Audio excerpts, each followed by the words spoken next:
there you go. Let's see. Another super chat is from Lizzo's. What a name, Lizzo's titty. I like it.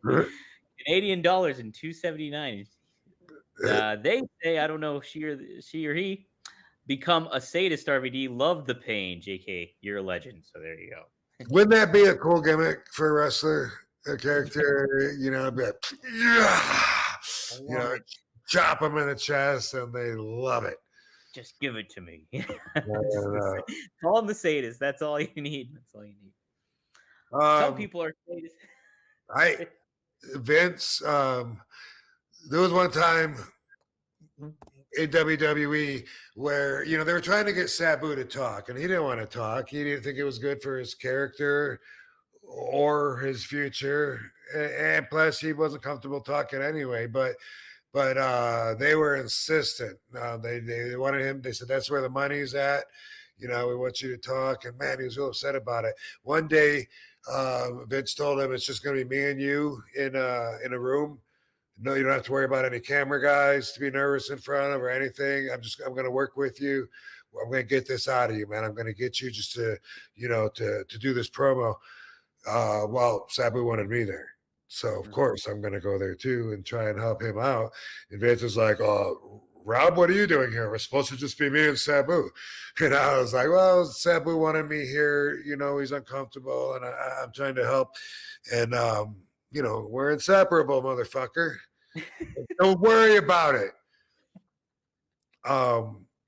What it was, like, script-wise, was like, first, I think they wanted him to say, I'm homicidal. And I think he ended up saying just the one word, homicidal, suicidal, instead of saying I'm suicidal, I'm homicidal, because he said, I want to talk about myself.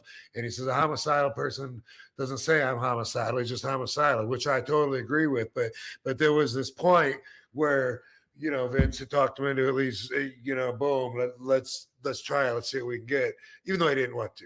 And Vince was saying about how much money he made off of the Sheik.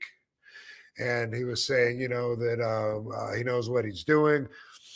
And he was saying, he could make a lot of money with Sabu. He really liked Sabu. That's the impression I got. It's from this meeting. If Sabu would have went with the game, I really think he would have been like in a top position. And he was talking about Sabu's scars and everything. And this is what Vince said. Uh-huh. I didn't know the word until this conversation, really. But he goes, well, I think you're a bit of a sadomasochist. And I went, he thinks you're a sadomasochist. And he said, and so are you, Rob. And I was like, oh, what is that? What is that exactly? Yeah.